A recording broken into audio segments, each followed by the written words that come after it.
నమస్తే. ఇన్నాళ్ళు నన్ను సపోర్ట్ చేస్తూ, ఎంకరేజ్ చేస్తూ మీ ప్రేమని నాకు అందిస్తున్న ప్రతి ఒక్కరికి కృతజ్ఞతలు. అలాగే ఈ వీడియో కూడా ఖచ్చితంగా మీకు ఉపయోగపడుతుంది. లైక్, షేర్ అండ్ సబ్స్క్రైబ్ చేసి మీ సపోర్ట్‌ని నాకు అందించండి. అలాగే ఈ వీడియో పట్ల మీకున్న అభిప్రాయాన్ని కామెంట్ సెక్షన్‌లో కామెంట్ చేసి తెలియజేయండి. ఇప్పుడు వీడియోని చూద్దాం. నమస్తే, వెల్కమ్ టు అవర్ ఛానల్. నేను పద్మిని. ప్రస్తుతం మనతో పాటు ప్రముఖ ఆధ్యాత్మికవేత్త, వాస్తు జ్యోతిష పండితులు కేఎస్ఆర్ గారు మనతో పాటు ఉన్నారు. మాట్లాడదాం. సార్ నమస్తే. సార్ నమస్తే. ప్రతి ఒక్కరి జీవితంలో కూడా కష్టం అనేది ఖచ్చితంగా ఉంటుంది. కష్టం లేనటువంటి జీవితం అంటూ ఉండదు. అయితే కష్టాలు వద్దు మాకు అనే ఎవరైనా కోరుకుంటారు. ఎవడ కోరుకుంటాడు? నాకు కష్టాలు వచ్చేసేయాలి, నేను ఫుల్ కష్టపడాలి. సినిమాల్లో జరుగుతూ ఉంటాయి. వాళ్ళు కష్టపడిన తర్వాత మళ్ళీ సూపర్ స్థాయికి వెళ్ళిపోతూ ఉంటారు. అది నిజ జీవితంలో కూడా జరుగుతుందండి.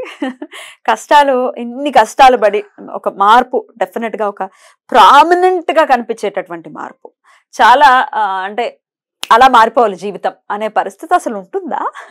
సరే, అలాంటిది ఉంటుందో ఉండదో చెప్పండి. కానీ కష్టాల నుంచి బయటపడాలి అని అంటే ఏం చేయాల్సి ఉంటుంది? రైట్. ఇక్కడ మనకు నిర్వచనం అనేది ఎలా చెప్పడం అంటే కొద్దిగా కష్టం ఉంటుంది. అంటే ఏమన్నా నేను అనుకునే కష్టం ఒకటి ఉండొచ్చు, మీరు అనుకునే కష్టం ఒకటి ఉండొచ్చు. కష్టానికి నిర్వచనం అంటే నాకు ఇప్పుడు డబ్బు అవసరం కాబట్టి మీకు డబ్బు ఉంది, అయ్యో నేను వాళ్ళగా చూడలేకపోతున్నాను అనేది నా వచ్చిన కష్టం. అదే మీకు ఇంత డబ్బు ఉంది కానీ ఇంట్లో ఎప్పుడు పిల్లలకి రోగము రొప్పు అనేది మీకు ఉంటుంది. అయ్యో నాకు ఆరోగ్యం లేదే అనేది నా కష్టం. సో అలా ఈ కష్టం అనే దాన్ని మనం నిర్వహించలేము. కష్టం ఒక క్యారెక్టర్ ఆర్టిస్ట్, ఎన్నో రోల్స్ ని ప్లే చేస్తుంది. సో అందుకని అది ఏ కష్టం వచ్చినా కాచుకుని కూర్చోటమా, లేదా ఎదురు తిరగటమా, లేదా దాన్ని మనం ఏదైనా సరే ఇలా మంత్రతంత్ర సాధనలతో దాన్ని అధిగమించటమా అనేది కనుక చూసినట్టయితే కనుక ఇక్కడ ఒకటి ఏంటంటే, ఇప్పుడు మన దగ్గరికి వచ్చినప్పుడు ఇలా దోష పరిహారాలు చెప్తాం. తర్వాత రెండోది వచ్చేప్పటికి ఏంటంటే, ఇలా ఏవైనా సరే రెమెడీస్ అంటే అవన్నీ దోష పరిహారాల్లో ఒకటి అనుకోండి. కానీ ఎప్పుడైనా సరే ఒకవేళ మనిషి ఎప్పుడు కూడా దైవారాధనలో ఉండాలి, ఏదో ఒక మంత్ర సాధనలో అయితే ఉంటే మంచిదే. అది మన కష్టాలు నెమ్మదిగా పారదొలుతుంది. కానీ మీరన్నా చెప్పారు ఏదైనా సరే ఉన్నట్టు రేపే నా భవిష్యత్తు మారిపోవాలి, ఎల్లుండే నా భవిష్యత్తు మారిపోవాలి అంటే ఒకసారి కొంత సాధనలో మిరకల్స్ జరగచ్చు. కానీ ఇప్పుడు మనం ఏదైతే ఈ కష్టాలు అనుభవించకుండా కొంత పోస్ట్ పోన్ చేసామో అవి ఇంకో జన్మలోనే అనుభవించాలి. అది చాలామందికి తెలియని సత్యం. బట్ కానీ ఇక్కడ మనం ఇప్పుడు మనకి వచ్చే జన్మ అనేది మీకు తెలియదు, నాకు తెలియదు. ఈ జన్మలో అయితే నేను సుఖపడాలి కదా, 10 మందిలో నేను బాగుండాలి కదా.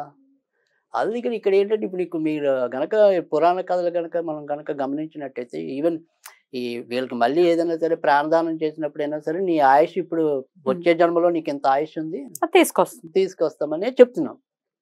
అలాగే శ్రీకృష్ణుడు నీ కర్మ ఏదైతే ఉంటుందో ఆ కర్మను అనుభవించమనే చెప్పాడు.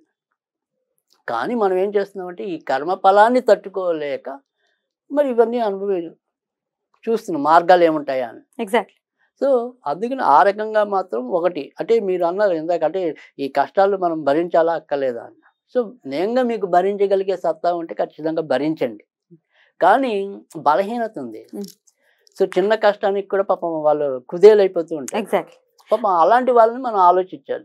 ఎందుకంటే చాలా సెన్సిటివ్ ఉంటారు. ముఖ్యంగా ఏమంటాం, ఎంత ఎమోషన్ ఉన్నా కర్కాటక రాశి అన్నది కానీ లగ్నం అనేది కూడా వాళ్ళకి అంటే కోపం ఊరికే వచ్చేయచ్చు, కానీ మళ్ళీ అంతే జాలి కూడా ఉంటుంది. బట్ వచ్చేస్తుంది ఆటోమేటిక్ గా, ఒక ఎమోషన్ అనేది వచ్చేస్తుంది, ఉంటుంది మైండ్ కి. చంద్రుడికి సంబంధించిన వాళ్ళనా? చంద్రుడు మరి మానసిక స్థితికి ఎక్కువ ప్రభావం చేసేవాడు కదా. మరి మన సాధారణంగా జలరాశులన్నీ ఇంచుమించు అలాగే. ఏమేంటంటే జలరాశులు అంటే కనుక మనకి వచ్చేప్పటికి కర్కాటకం ఒకటి, తర్వాత వృశ్చికం ఒకటి, మేన రాశి ఒకటి, ఈ 3 జలరాశులు.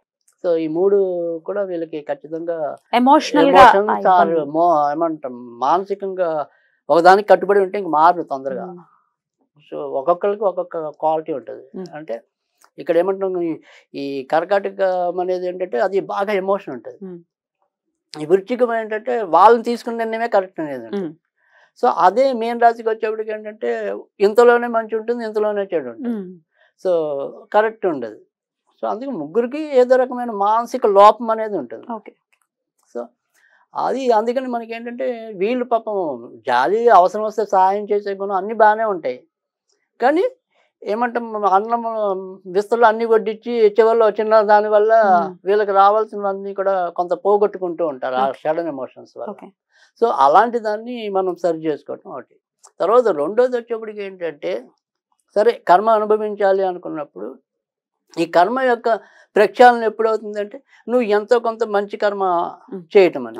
సో ఆ మంచి కర్మ చేయటమే ఇప్పుడు మనం ఇచ్చే దోష పరిహారం ఏదైనా. అంటే నీ బుద్ధి అనేది కనీసం ఒక 5 నిమిషాలు 10 నిమిషాల్లో దేవుడి మీద పెట్టడానికి మనం కొంతవరకు ఆ రకమైన రెమెడీస్ ఇవ్వటం అనేది. మరి ఎట్లా అండి, ఏం చేయమంటారు? ఇక్కడ అష్ట కష్టాలు దూరం చేసేది ఎవరైనా ఉంటే అష్ట కష్ట నాశిని దుర్గాదేవే. సో మనకు వచ్చే ఏవైనా సరే మనలో ఉండే దుర్గుణాలు అనుకోండి, మనకున్న దుర్గతిని సంహరించాలన్నా కానీ అందులో రాబోయే కూడా ఆవిడ రోజులే, మనకి దసరా నవరాత్రులు రాబోతున్నాయి కదా. అందుకని ఈ దుర్గాదేవే ఖచ్చితంగా వీళ్ళ అష్ట కష్టాలని తీర్చడానికి అయితే కనుక ఉన్న దేవతామూర్తి. సో ఈరోజు మనం ఆవిడ గురించి, ఆవిడకి సంబంధించిన రెమెడీ అనేది చెప్పుకున్నాం. ఒకటి, నిత్యం ఒక అలవాటుగా పెట్టుకుంటే కనుక దుర్గా సప్తశ్లోకి అని ఉంటుంది. అది 7 శ్లోకాలు నిత్యం చదువుకోవటం అనేది, అది కూడా నేను మళ్ళీ చాలా మందికి ఇచ్చినది అదొకటి. అలా కాకుండా మంత్ర రూపంలో కావాలి అంటే ఓం దుమ్ దుర్గాయ్ సంకట నాశిన్యై నమః, ఓం దుమ్ దుర్గాయ్ సంకట నాశిన్యై నమః అదొకటి. ఇది రోజు 54, 27, 108 వాళ్ళ ఇష్టం.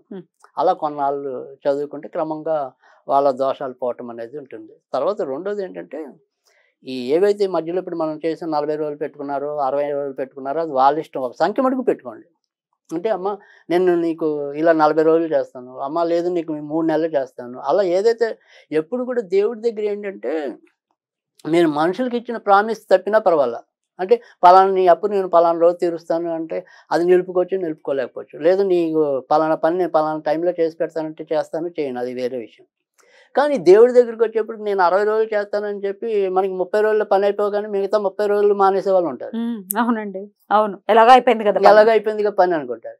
కానీ దేవుడి దగ్గర అయితే లెక్క ఉంది. మీరు ఆయనకి రాసిచ్చిన పేపర్ అయితే ఉంది ఆయన దగ్గర, కంప్లీట్ చేయకూడదు. అందుకే మనం జ్యోతిష భాషలో ఏం చెప్తామంటే కనుక, ఇలాంటి మీరు ఏవైతే మొక్కులు అనుకుని వదిలేశారో దాన్ని దేవతా శాపం అంటున్నాం. సో పితృశాపం, మాతృశాపం, సర్పశాపం, దేవతాశాపం, గురుశాపం, ఇలా 5 శాపాలు అయితే ముఖ్యంగా ప్రధానమైన ఉంటాయి. చిన్న చిన్న శాపాలు వేరే విషయం, ఎక్కువగా బాధించేవి అయితే ఈ 5 శాపాలే. సో అందుకని ఇక్కడ మీరు ఎన్ని రోజులు అనుకుంటారు, మీ ఓపిక చూసుకోండి, అది ఇంపార్టెంట్. అంతేగాని నేను సంవత్సరం చేస్తానని చెప్పి మీకేమో 3 నెలలు కష్టంలో అనేసుకుని తర్వాత మొదలేయడం లాంటివి చేయొద్దు. మీరు మీ శరీరం ఎంతవరకు సహకరిస్తుంది, మీ మానసిక స్థితి ఎంతవరకు సహకరిస్తుంది అంతవరకు చేయండి. అంతేగాని మరీ మీరు ఐరాన్ పడిపోద్దు. సో ఆ రకంగా చేసుకుంటూ వెళ్ళండి. కాకపోతే ఇక్కడ నైవేద్యం ఏం పెడతారంటే ఉత్తి రోజులు ఏమి వద్దు, మామూలుగా మీ ఇంట్లో ఏముంటే అవి పెట్టేయండి. అవకాశం కుదిరితే మాత్రం మంగళవారం కేవలం నిమ్మకాయ నీళ్ళు ఒకటి పెట్టండి. ఇంకేం వద్దు, 2 నిమ్మకాయలు పెట్టండి, పంచదార వేసేయండి, పందాలు వేసుకుంటారు, ఉప్పు వేసుకుంటారు, వాళ్ళ ఇష్టం, పెట్టేయచ్చు. ఇంకేం వద్దు అసలు. సప్తశ్లోకి అంటే ఎలా స్టార్ట్ అవుతుందండి? కలోయి కార్యసిద్ధ్యం అని స్టార్ట్ అవుతుంది. అండ్ గూగుల్లో కూడా దొరుకుతుంది మనకి, నేను కూడా ఇప్పుడు చూస్తున్నాను. చక్కగా స్తోత్ర నిధి దాంట్లో అయితే కనపడుతుంది. 7 శ్లోకాలు ఉన్నాయి, చక్కగా చదువుకోవటం. ఒక్కసారి చదివితే సరిపోతుందండి? చాలా, రోజుకి ఒకసారి. అంటే ఇప్పుడు యాక్చువల్ గా మనకు ఉన్న దాంట్లో బాగా విశిష్టమైనది చండీ సప్తశతి పారాయణ అని చెప్పి చాలా సందర్భాల్లో మేము చేస్తూ ఉంటాం. రాహుకేతు దోషం ఉన్న, సో ఏదైతే సంబంధాలు దగ్గర దాకా వచ్చి కుదరకపోయినా, సో ఈ మన్యు సూక్త పారాయణ అనేది ఒకటి, చండీ సప్తశతి పారాయణ అనేది ఒకటి. ఈ చండీ సప్తశతిలో ఉండే 700 శ్లోకాల యొక్క సూక్ష్మమే ఈ 7 శ్లోకాలు. ఆ సారం అంతా 7 శ్లోకాల్లోకి తీసుకొచ్చాయి. అది రోజు చదివినంత పుణ్యం వస్తుంది మీకు. సో అందుకని మంచి జీవితాన్ని అనుభవించాలని మనస్ఫూర్తిగా కోరుకుంటూ కృతజ్ఞతలండి. నమస్తే.